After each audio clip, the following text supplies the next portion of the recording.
चलिए आज बात करते हैं दिल्ली सल्तनत के दौर की एक ऐसी हैरत अंगेज कहानी की जो ये बताती है कि कैसे किसी का किरदार और उसकी ईमानदारी उसकी तकदीर को पूरी तरह से बदल सकती है। तो कहानी की शुरुआत होती है सुल्तान अलाउद्दीन खिलजी के दरबार से, जहां मकबूल नाम का एक नौजवान गुलाम लाया जाता है। पहली नजर में देखने पर वो बिल्कुल आम लगता था, फटे पुराने कपड़े, लेकिन उसकी आंखों में एक अजीब सी आग थी, एक चमक जो बता रही थी कि ये कोई आम इंसान नहीं है। और फिर मकबूल हिम्मत जुटाकर बताता है कि वो एक आलिम का पढ़ा लिखा बेटा है। ये सुनकर दरबार का जो सबसे बड़ा वजीर था कासिम अली, वो उसे मजाक में उड़ा देता है, लेकिन सुल्तान की नज़र उस पर टिक जाती है। सुल्तान फैसला करते हैं कि इस गुलाम के दावे को परखा जाए और उसे एक ऐसी चुनौती दी जाती है जो या तो उसे बना देगी या फिर मिटा देगी। सुल्तान ने हुक्म दिया कि मकबूल शाही खजाने का पूरा हिसाब किताब जांचे, और ये कोई मामूली खजाना नहीं था। ये वो खजाना था जिसे खुद वजीर कासिम अली सालों से चुपचाप लूट रहा था। सोचिए, शर्त क्या थी? काम पूरा हुआ तो आजादी, और अगर नाकाम हुए तो सजा सिर्फ मौत। अब जाहिर है वजीर ये सब चुपचाप तो देखने वाला नहीं था। उसने फौरन मकबूल को रास्ते से हटाने के लिए अपने हत्यारे भेज दिए। लेकिन हामिद मियां नाम के एक रहमदिल नौकर ने मकबूल को पहले ही आगाह कर दिया। मकबूल ने भी क्या कमाल का दिमाग लगाया, बिस्तर पर अपना पुतला लिटा दिया और हत्यारों को चकमा दे दिया। अपनी जान बचाकर वो रात दिन अपने काम में लगा रहा और उसने वजीर की पूरी साजिश का पर्दाफाश कर दिया। और फिर आता है तीसरा दिन। दरबार लगा है और मकबूल सुल्तान के सामने है। उसने जो खुलासा किया उसे सुनकर सब हैरान रह गए। खजाने से लाखों रुपए गायब थे, और ये सिर्फ बातें नहीं थी, उसके पास दस्तखत किए हुए वो कागजात थे जो वजीर कासिम अली का जुर्म साबित कर रहे थे। उसी वक्त वजीर को गिरफ्तार कर लिया गया और मकबूल, उसे न सिर्फ अपनी आज़ादी मिली बल्कि दरबार में एक ओहदा भी मिला।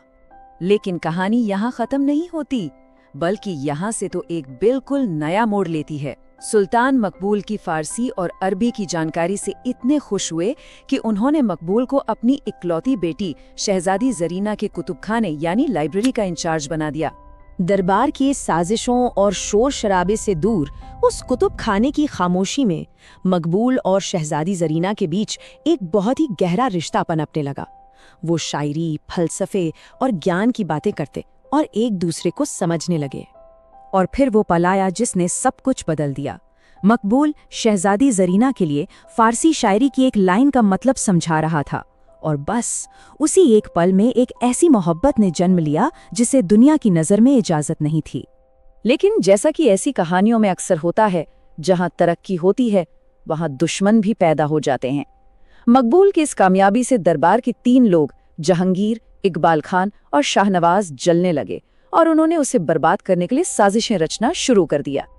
और उनकी साजिशें वक्त के साथ और भी ज्यादा खतरनाक होती गईं। पहले तो उन्होंने सिर्फ झूठी बातें फैलाना शुरू किया, फिर उन्होंने चोरी का झूठा इल्जाम लगाया, लेकिन शहजादी जरीना ने गवाही देकर मकबूल को बचा लिया। जब ये चाल भी नाकाम हो गई तो उन्होंने उस पर गद्दारी का इल्जाम लगाया, और जब कुछ काम नहीं आया तो उन्होंने अपनी सबसे घिनौनी चाल चली, शहजादी को ही जहर देकर इल्जाम मकबूल पर डाल देना। तो एक दिन सुल्तान तक ये बात पहुंच ही गई। अब सोचिए सुल्तान का गुस्सा, लेकिन साथ ही एक दुविधा भी थी। मकबूल उनका सबसे काबिल दरबारी था, इसलिए उन्होंने उसे सजा देने के बजाय एक आखिरी शर्त रखी, एक ऐसा इम्तिहान जो आग पर चलने जैसा था। काम ऐसा था कि कोई भी सोचता कि ये तो नामुमकिन है, 6 महीने के अंदर उत्तर में एक खतरनाक बगावत को कुचलना। शर्त साफ थी, कामयाब हुए तो शादी पर विचार होगा, नाकाम हुए या भागने की कोशिश की तो मकबूल और जरीना दोनों की मौत तय है। साफ था, ये मिशन उसे नाकाम करने के लिए ही बनाया गया था। लेकिन मकबूल ने वो नहीं किया जिसकी सबको उम्मीद थी। उसने तलवार की जगह अक्ल का इस्तेमाल किया। वो बागियों के सरदार हैदर अली से मिला, उनकी बातें सुनी और उसे समझ आया कि असली जड़ तो भ्रष्टाचार है, ये लोग तो बस इंसाफ मांग रहे हैं। मकबूल ने उन्हें सच्चे इंसाफ का वादा किया और बिना एक भी तलवार उठाए उस पूरी बगावत को शांत कर दिया। तो मकबूल एक हीरो की तरह दिल्ली वापस लौटा। उसने अपनी अक्लमंदी से सल्तनत में शांति कायम की थी, लेकिन उसके दुश्मनों के पास अभी भी एक आखिरी सबसे जहरीला दाव बाकी था। उन्होंने शहजादी को ही जहर दे दिया और इल्जाम सीधा मकबूल पर डाल दिया। सुल्तान का गुस्सा 7वें आसमान पर था। झूठे सबूतों ने अपना काम कर दिया था और मकबूल के लिए मौत की सजा मुकर्रर हो चुकी थी। सुबह होते ही उसे फांसी दी जानी थी। लग रहा था सब खत्म हो गया। लेकिन तभी एक वफादार खादमा राबिया ने सच को सामने लाने की ठान ली।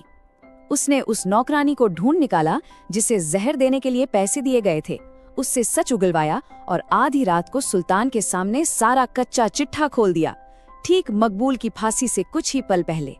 असली साजिश करने वालों को उम्र कैद हुई। सुल्तान को अपनी गलती का एहसास हुआ और उसने न सिर्फ खुशी खुशी शादी के लिए हामी भरी, बल्कि अपनी गलती सुधारते हुए बाद में मकबूल को सल्तनत का सबसे बड़ा ओहदा यानी वजीर आजम बना दिया। और वजीर आजम बनने के बाद मकबूल कभी नहीं भूले कि वो कहाँ से आए थे। उन्होंने अपनी पूरी जिंदगी सल्तनत में हर एक इंसान के लिए बराबरी और इंसाफ लाने में लगा दी। ये सब कुछ उस एक बात पर टिका था जो शहजादी जरीना ने अपने पिता से कही थी कि एक इंसान की असली कीमत उसके खानदान से नहीं बल्कि उसके कर्मों से होती है। और यही सोच मकबूल की पूरी जिंदगी और उसकी विरासत का सबसे बड़ा उसूल बन गई। मकबूल का एक गुलाम से वजीर आजम बनने का ये सफ़र हमें एक बहुत ज़रूरी बात याद दिलाता है। ये बताता है कि ईमानदारी, हिम्मत और इंसाफ के लिए लड़ने का जज्बा सिर्फ एक इंसान की जिंदगी ही नहीं बल्कि एक पूरी सल्तनत को बदल सकता है।